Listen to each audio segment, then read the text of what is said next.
নমস্কার সবাইকে, সুমিস ওয়ার্ল্ডে সবাইকে স্বাগত। আশা করি সকলে ভালো আছেন, সুস্থ আছেন। আজকে একটা বিষয় আমার চোখে আসলো, ভাবলাম এটা সবার সাথে আলোচনা করা দরকার, তাই এলাম। বিষয়টা হলো, আমাদের সকলেরই একটা দুটো সন্তান আমরা খুব আদরে যত্ন করে তাদের বড় করি। তাদের পিছনে আমরা অনেক সময় শ্রম দিই এবং তাদের আমরা কোনো কাজ করতে দিই না। এইভাবে বড় হতে থাকে, তারা অভ্যস্ত হতে থাকে, আর আমরাও ধীরে ধীরে বুড়ো হতে থাকি, কার্যক্ষমতা হারাতে থাকি। কিন্তু সমস্যাটা কোথায় জানেন? সমস্যাটা হলো, আমরা যত বয়স হতে থাকি, কার্যক্ষমতা হারানোর পর তখন কিন্তু সন্তানদের সব কাজ আমাদেরই করে দিতে হয়। তারা আমাদের কাজে সহযোগিতা করতে পারে না। এটা হয় যাদের একটাই পুত্র সন্তান। তাদের আমি দেখেছি ছোটোবেলায় তাদের মায়েরা তাদের সব কাজ করে দিত, কিন্তু পরবর্তীকালে কি হয় জানেন তো? পরবর্তীকালে মায়ের বয়স হয়ে গেছে, সেই রান্না বান্না যা কাজ ছিল সংসারের, সেইগুলো সে একা করতে পারে না, কারণ তার বয়স হয়ে গেছে, তার শরীর তাকে জবাব দিচ্ছে। কিন্তু সে ছেলেদের বুঝে এই কাজ করতে নেই, এই ধরনের চিন্তাভাবনা চলে আসে। শুধু এই ধরনের চিন্তা নয়, সে কখনো করেই নি, আমার বাবু কখনো রান্নাই পারে না। এবং এটা শুধুমাত্র ছেলেদের নয়, মেয়েদের ক্ষেত্রেও, এবং সে করতে পারে না, এবং সেই মায়ের আরও শরীর খারাপ হতে থাকে।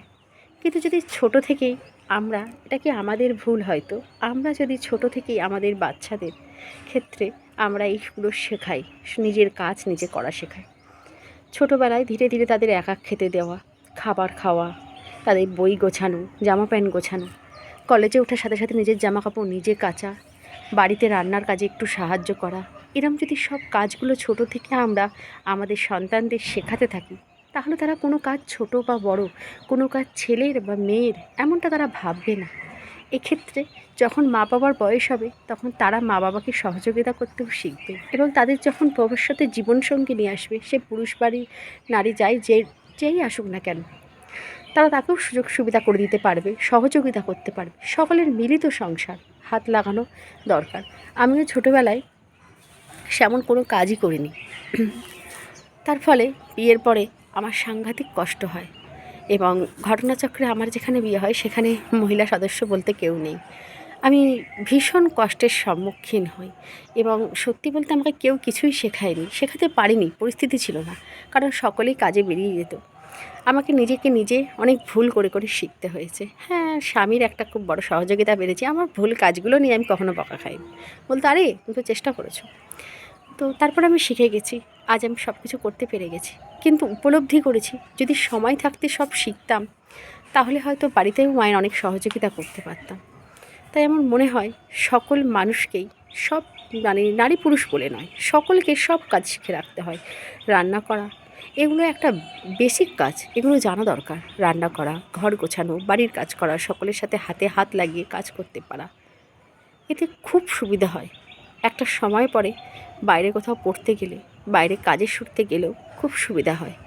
তাই আমরা সকলে যদি মায়েরা দায়িত্ব নিই এবং আমাদের ছোট্ট সন্তানকে ছোট্ট থেকে নিজের কাজ নিজে করতে শেখাই, আমরা যেন এটা বলি না আমার বাবু এটা পারে না, আমার বাবু ওটা পারে না, এমন না বলে আমার বাবু ভীষণ স্মার্ট, নিজের সব কাজ নিজে করতে পারে, এমনটা করিয়ে দেখুন। বয়সে শুধু আপনার সুবিধাই হবে না, আপনার ছেলে বাইরে গিয়ে নিজের পরিবেশে নিজের মতো করে খেতে, গোছাতে, নিজের কাজ করতে খুব সাবলীলভাবে করতে পারবে। ভবিষ্যতে তার জীবনসঙ্গিনী অসুস্থ হলে বা তাকে সাধারণভাবে যে কোনো কারণে সহযোগিতা করলে তাদের সম্পর্ক আরও মজবুত হবে। একটা ছোট্ট অভ্যাস ছোট থেকে করলে তার ফল অনেক ভালো হয়, খুব সুবিধা হয়। একবার চেষ্টা করে দেখা যাক, এটা আমার জীবনের উপলব্ধি। আমি বললাম আপনাদের সকলের সাথে, যদি আপনাদের এটা ভালো মনে হয়, সেই সকল মায়েদের কাছে এই ভিডিওটা পৌঁছে দেবেন যারা এই ভুলগুলো করে ফেলছে। আমিও মানুষ, আমারও অনেক ভুল হতে পারে। আমার যদি ভুল আপনাদের চোখে পড়ে, অবশ্যই নিচে আমার ভুলগুলো ধরে জানাবেন, এবং সকলে ভালো থাকবেন, সুস্থ থাকবেন।